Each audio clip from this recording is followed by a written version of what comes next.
하나님의 말씀을 보시겠습니다. 오늘 우리에게 주신 하나님의 말씀은 요한계시록 5장 6절 말씀입니다. 내가 또 보니 보좌와 네 생물과 장로들 사이에 어린 양이 섰는데 일찍 죽음을 당한 것 같더라. 7뿔과 7눈이 있으니 이 눈은 온 땅에 보내심을 입은 하나님의 7영이더라. 아멘. 할렐루야. 오직 예수 생명입니다. 오늘은 7영이란 무엇인가에 대해서 말씀을 듣겠습니다. 7영에 대해서 알기 위해서 우리는 먼저 하나님의 건축이란 말의 의미를 이해해야 합니다. 하나님의 건축이란 하나님의 경륜 안에서 하나님께서 성육신하셔서 사복음서를 다 이루시고 십자가에 죽으시고 3일 만에 부활하실 때에 우리에게 생명을 줄 수 있는 삼위 하나님의 온전한 영이 되셨습니다. 우리에게 그 생명을 분배해 주시고 우리로 그 분배받은 영으로 살게 하실 때 하나님께서 자신의 신성한 요소인 거룩, 사랑, 빛, 의로움 등을 우리로 하여금 나타낼 수 있도록 하는 것을 하나님의 건축이라고 합니다. 성령은 하나님의 생명의 활동으로 하나님의 신성한 요소들이 있는데 그것이 우리의 영혼에 덧입혀져 우리로 하나님의 그 신성을 표출하게 하는 것을 말씀합니다. 즉 하나님의 경륜을 하나하나 이루어가는 것을 하나님의 건축이라고 합니다. 이제 성경 66권을 통하여서 주님이 건축하시는 모든 과정을 우리가 보고 주님의 뜻에 부응하여 우리의 심령이 삼위 하나님의 예수 생명으로 건축되어져야 할 것입니다. 하나님께서 우리를 건축하실 때 더욱 강화된 7영으로 그 역사를 주관하실 것입니다. 그때 우리는 강화된 7영을 직접 만져볼 수 있을 것입니다. 하나님의 건축을 위한 7영입니다.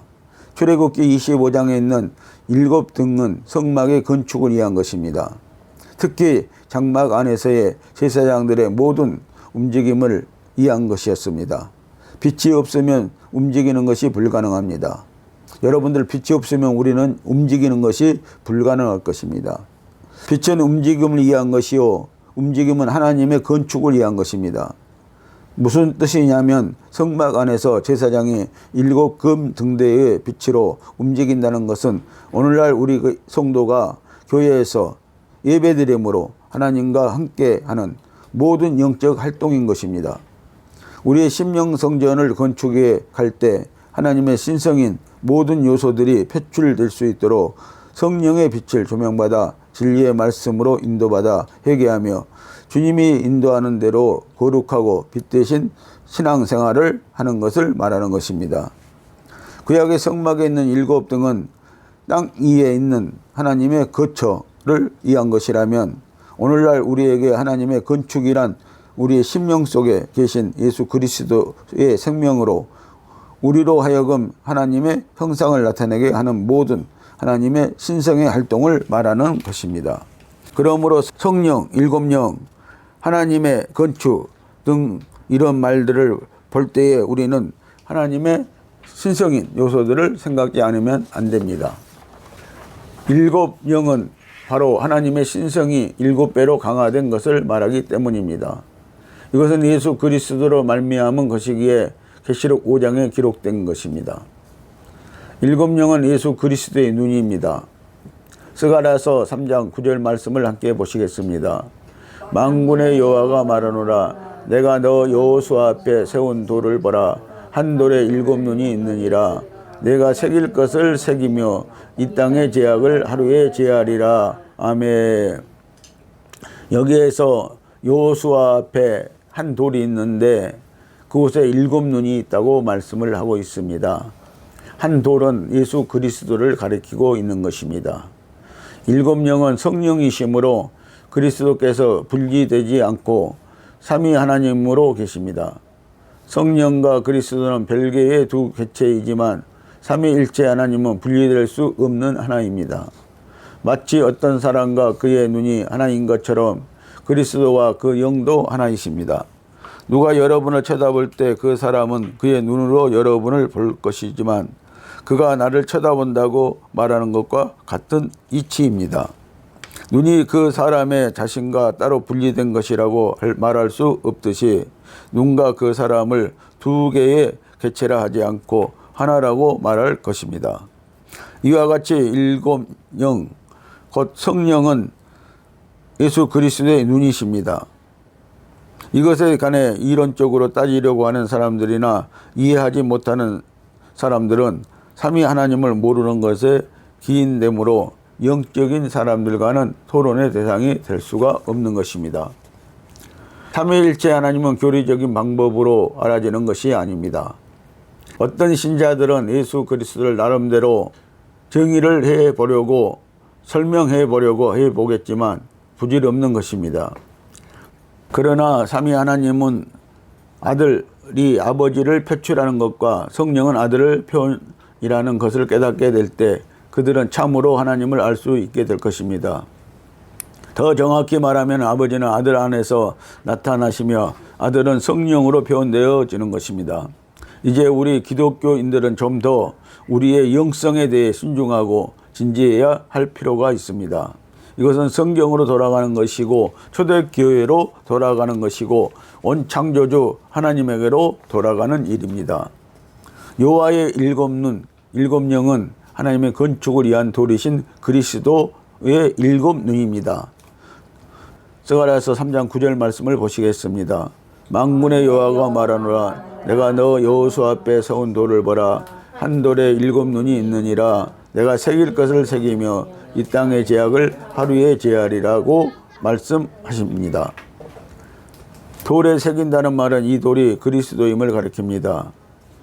건축자들의 돌이신 예수는 하나님의 백성들의 제약을 인하여 십자가에서 하나님에 의해 새겨지고 처리되셨습니다. 하루 만에 십자가에서 그렇게 새겨짐으로써 예수 그리스도께서는 하나님의 백성들의 모든 죄를 다 지시고 가셨습니다. 따라서 일곱 눈이 있는 이 돌은 예수 그리스도이십니다. 하나님의 심판은 우리의 추악한 모든 것을 불태우고 어두운 부분들을 비추고 살피고 믿음을 단련하기 위한 불타오르는 일곱 눈을 가지신 그리스도에 의해 이루어져 갑니다. 일곱 눈, 곧 일곱 영을 소홀히 생각해서는 안 됩니다. 계시록은 영의 책이 아니라 일곱 영, 곧 그리스도의 일곱 눈의 책인데 일곱 눈으로 우리를 살피고 통치하시며 건축하십니다. 예수님은 자신을 우리 안으로 옮겨 부으시는 동안 주님은 일곱 영으로 우리를 살피시고 비추시고 심판하시고 순수하게 만들어 단련시키시며 우리를 변화시켜 나가십니다. 일곱 영의 역사로 구약은 신약의 그림자입니다. 히브리서 10장 1절 말씀을 함께 보시겠습니다.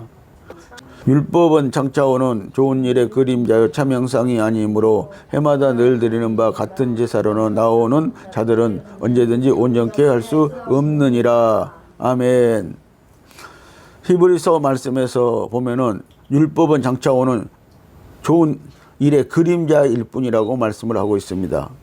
그러므로 참 형상이 아니라는 것입니다. 그래서 항상 우리가 같은 제사로 드리려고 나오는 자들은 온전케 할 수 없다라고 이렇게 말씀하고 있습니다. 그래서 우리가 성령으로 예배 드려야 되는 것입니다. 진리의 말씀을 따라 예배를 드려야 하는 것입니다.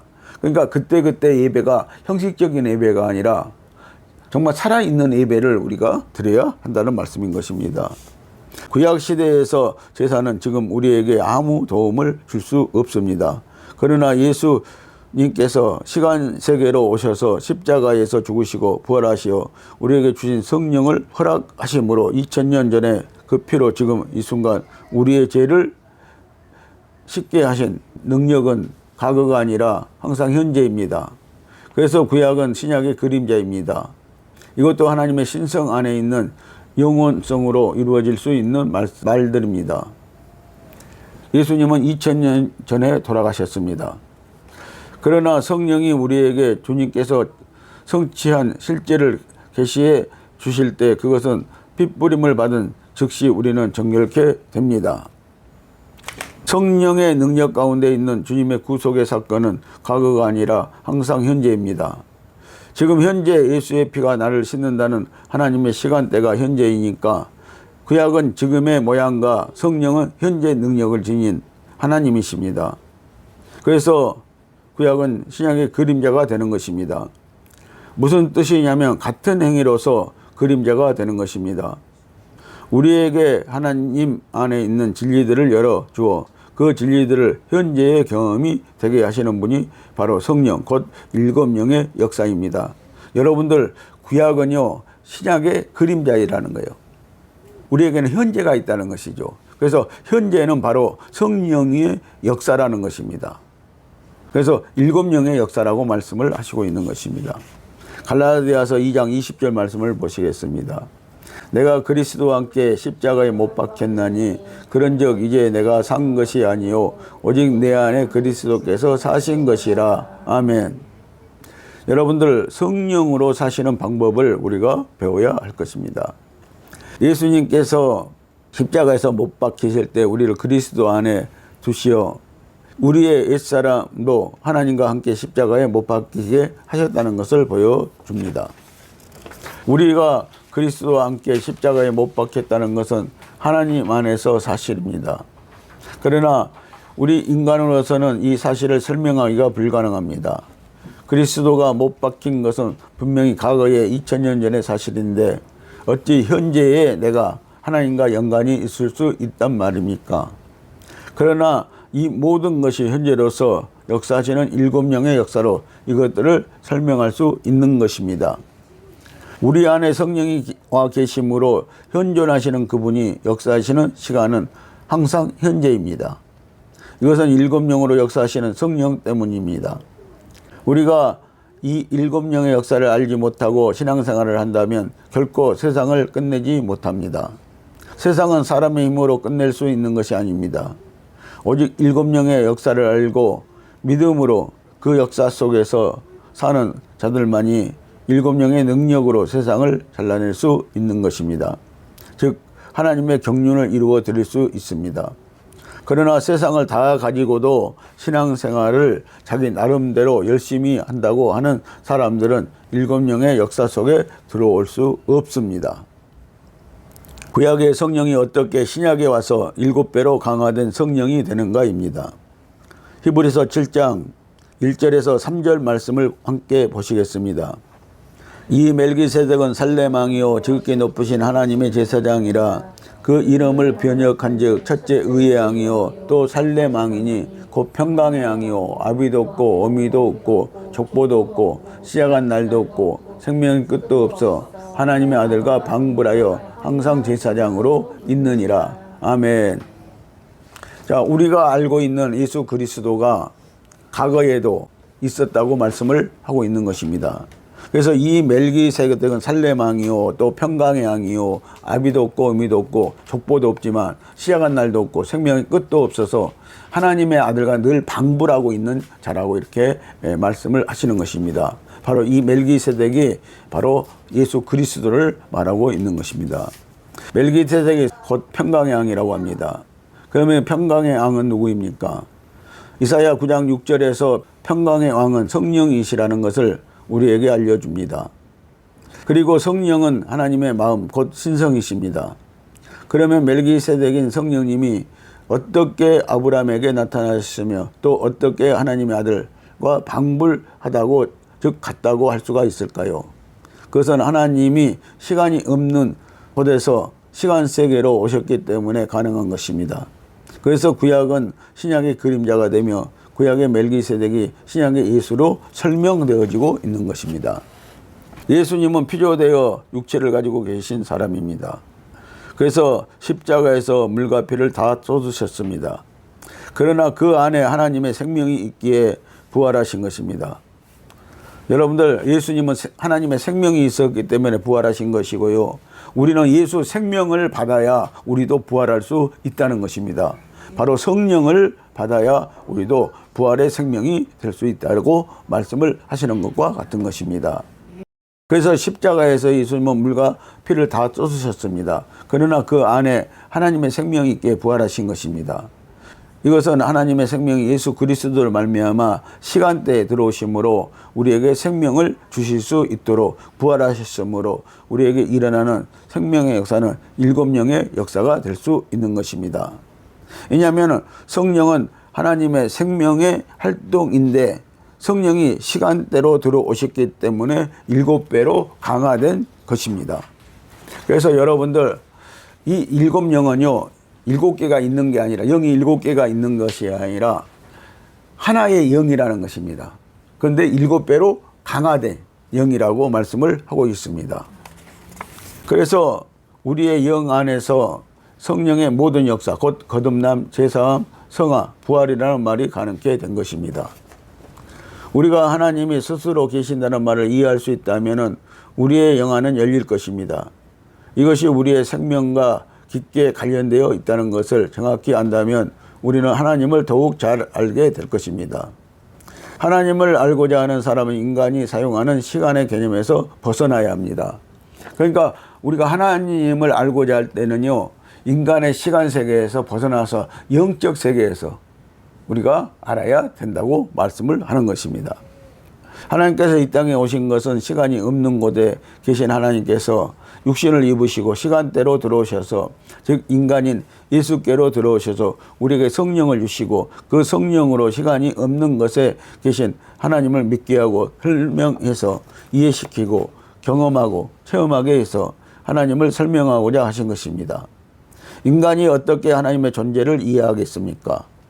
그러나 영원하신 하나님이, 즉 스스로 계신 하나님을 하늘나라에서는 도저히 설명할 수가 없었기 때문에 이 땅에 육신을 입고 오신 것입니다. 바로 이것을 가능케 하시고 안성시키신 분이 바로 예수 그리스도인 것입니다. 이렇게 오신 하나님께서 예수 그리스도가 되셔서 하나님의 신성을 사람에게 넣어 주었을 때에 하나님의 신을 성령이라고 하고, 이때 성령은 예수 그리스도를 말미암아 7배로 강화된 영이 되는 것입니다. 아멘. 그래서 여러분들, 하나님은요 하늘나라에 계실 때는 시간이 없는 세계에 계셨는데 하나님이 시간이 있는 세계, 우리의 세계로 들어오시기 위해서는 하나님의 아들이라는 예수 그리스도를 낳게 하시고 그 안에 성령을 주시고 하나님의 생명을 주셔서 들어올 수 있도록, 하나님이 들어올 수 있도록 하는 방법을 취하셨다고 이렇게 말씀을 하신 것입니다. 그래서 예수님도 그 방법으로 오늘 우리에게 성령을 주시고, 성령은 생명이라고 했습니다. 예수 생명으로 우리에게 우리 안에서 늘 항상 계시고 있다는 것입니다. 하나님은 이미 지난 시간도 여전히 존재하시며 앞으로 다가올 시간도 여전히 존재합니다. 그러므로 하나님이 시간을 갖고 계시지 않는다는 것이 아니고 다만 우리 인간이 가지고 이해하고 있는 시간은 하나님께 적용시킬 수 없다는 것입니다. 하나님은 스스로 있는 자라는 말의 뜻을 이해한다면, 즉 창조되지 않았다는 뜻을 안다면 우리가 죽어서 영생을 갖는다는 것이 그렇게 어려운 말이 되지 않고 영생을 바라보고 세상을 분토같이 여기는 신앙을 갖는데 훨씬 쉬울 것입니다. 하나님은 시간이 없으신 분이지만 육체가 있으신 예수께서 하나님과 일체가 되심으로 시간 밖에 계신 하나님을 시간 안으로, 즉 육체 안으로 끌어들이신 것입니다. 그것이 주 예수의 십자가 죽으심이고 부활이고 승천인 것입니다. 아멘. 그러므로 하나님의 영원하신 모든 신성을 지금 현재 우리에게 역사하실 수가 있는 것입니다. 이 역사로 말미암아 성령이 지금 내 안에서 예수 그리스도의 영으로 우리로 하나님의 존재를 알고 믿게 하시는 것입니다. 그래서 그 역사가 7영의 역사가 되는 것입니다. 그러므로 성령의 능력 가운데 있는 주님의 구속의 사건은 과거가 아니라 항상 현재인 것입니다. 그래서 하나님의 영, 성령이 우리 안에 계심으로 우리는 항상 현재 안에 신앙생활을 하고 있다는 것입니다. 그래서 우리는 과거도 아니고 미래도 아니고 현재 안에서 늘 예수 그리스도와 더불어서 우리가 신앙생활을 해야 된다고 말씀을 하시는 것과 같은 것입니다. 지금 현재 예수의 피가 나를 씻는다는 것도 하나님의 시간대는 언제나 현재이기 때문입니다. 그래서 구약은 신약의 그림자가 되는 것입니다. 무슨 뜻이냐면 시간대가 없는 곳에서 계신 하나님께서 예수 그리스도로 말미암아 시간 속에 들어오셔서 하시는 모든 일은 같은 행위로서 그림자가 되는 것입니다. 그래서 예수님께서 현재 하시고 있는 일, 성령으로 하시고 있는 일, 그런 일들도 같은 행위로서의 현재가 되고 있다고 말씀을 하시는 것입니다. 그래서 우리에게 하나님 안에 있는 생명인 진리들을 열어주어 그 진리들을 현재의 경험이 되게 하시는 분이 바로 성령님이십니다. 이럴 때 성령을 일곱 영의 역사라고 하는 것입니다. 즉, 이 땅에서 우리에게 온전하고 안전하게 역사하시는 영이라는 뜻입니다. 하나님께서 스스로 있다는 것은 필요되지 않았다는 뜻이며 또 스스로 있다는 뜻은 시간이 없는 곳에 있다는 것입니다. 다시 말해 필요되지 않았다는 뜻입니다. 창조는 시간 안에서 이루어진 것입니다. 그러므로 우리가 시간 안에 있다는 것은 피조물이라는 뜻이 되는 것입니다. 그래서 인성을 가진 예수는 시간대 안에서 창조된 피조물입니다. 그래서 예수님은 마리아를 통하여서 시간대 안에서 창조된 하나님의 영으로 성령으로 예수 그리스도는 인성 안에서 창조된 사람이라고 이렇게 말씀을 하시는 것입니다. 그래서 그분 안에 성령이 계셨기 때문에 성령으로 창조되었기 때문에 그분은 또 하나님이 될 수 있다고 하는 말과 같은 것입니다. 그러나 성령은 하나님의 마음이므로 시간에 구애받지 않으십니다. 하나님의 마음인 성령을 예수 그리스도로 받는 우리에게는 그 성령의 역사가 시간 안에서 역사하심으로 성령은 하나님의 활동이라고 할 수 있습니다. 이렇게 하나님의 성령이 시간대 안에서 활동하시는 것은 7배로 강화된 7영의 역사라고 하는 것입니다. 성도 여러분, 그러므로 구약에서 하나님의 신의 역사보다 신약의 성령은 7배로 강화된 보혜사 성령님이십니다. 기도하시겠습니다.